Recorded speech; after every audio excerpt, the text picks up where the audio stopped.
क्या आपको लगता है कि ऑनलाइन पढ़ाई वाकई में उतनी प्रभावशाली है जितना क्लासरूम में बैठकर पढ़ाई करना?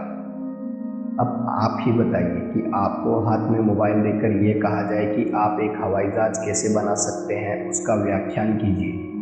तो क्या ये संभव है कि आप एक महीने हवाई जहाज बनाने की वीडियो यूट्यूब पर देख लेंगे और उसके बाद एक महीने के बाद बिना देखे आप इसे थ्योरिकल व्याख्यान कर पाएंगे?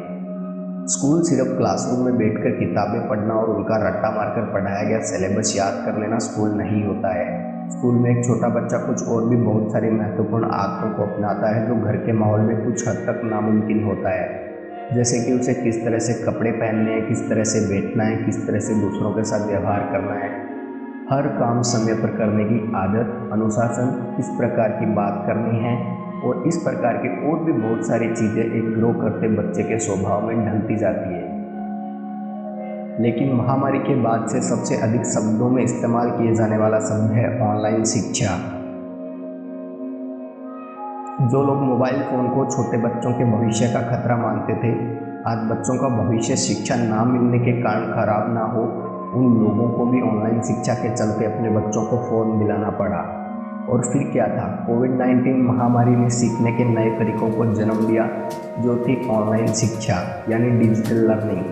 आज स्कूलों, अन्य शैक्षणिक संस्थानों और विद्यार्थियों के लिए डिजिटल लर्निंग एक नया रूप लेकर उभरा है, जो अब बहुत से विद्यार्थियों की आदत भी बनता जा रहा है और आगे आने वाली पीढ़ी के लिए एक तैयार कल्चर। हालांकि कुछ महीनों में ऑनलाइन स्टडी में और उसके विभिन्न उपकरणों में अभिभावकों की मांग के बड़े स्तर पर वृद्धि भी हुई है। जब दुनिया में शिक्षा आई थी तब शुरुआती दिनों में लोग निशानेबाजी, तलवार चलाना, भाला चलाना इत्यादि सीखते थे, जिससे शिकार किया जा सके और अपने परिवार को सुरक्षित रखा जा सके। उसके बाद गुरुकुल आए, जहाँ धार्मिक अस्त्रों शस्त्रों की बल प्रयोग की शिक्षाएं दी जाती थी और इसी शिक्षा को पाकर भारत के बहुत से बच्चे भविष्य में आगे चलकर बड़े बड़े बुद्धिमान बने, जिन्होंने भारत के भविष्य को बदला और दुनिया में भारत को विश्व गुरु के रूप में प्रसिद्ध किया। फिर कुछ समय के बाद भारत विदेशी शक्तियों का गुलाम हुआ तो विदेशियों ने इसे भी पूरी तरह से अपने कब्जे में ले लिया और शिक्षा व्यवस्था को उस अनुपात में विकसित नहीं किया जिस अनुपात में इसे विकसित होना चाहिए। और आज भी ये चुनौतियां हमारे सामने खड़ी हो गई है। 1850 तक भारत में गुरुकुल की प्रथा चली आ रही थी, परंतु अंग्रेजी शिक्षा के संक्रमण के कारण भारत की प्राचीन शिक्षा व्यवस्था का अंत हुआ और भारत में कई गुरुकुल बंद हो गए और उनकी जगह पर नए कई कन्वेंट और पब्लिक स्कूल खोले गए। आज़ादी के बाद राधाकृष्ण आयोग, माध्यमिक शिक्षा आयोग, विश्वविद्यालय अनुदान आयोग, कोठारी शिक्षा आयोग, राष्ट्रीय शिक्षा नीति एवं नवीन शिक्षा नीति जैसे प्रयासों के द्वारा भारतीय शिक्षा व्यवस्था को समय समय पर सही दिशा देने की गंभीर कोशिशें की गई।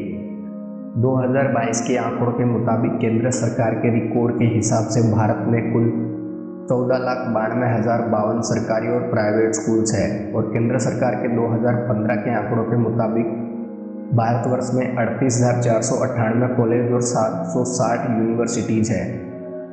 लेकिन आज ऑनलाइन शिक्षा के दौर में कुछ बच्चे भारत में ही रहकर विदेश की पढ़ाई भी कर रहे हैं और उनको ऑनलाइन एग्ज़ाम देने के बाद सर्टिफिकेट भी दिया जाता है।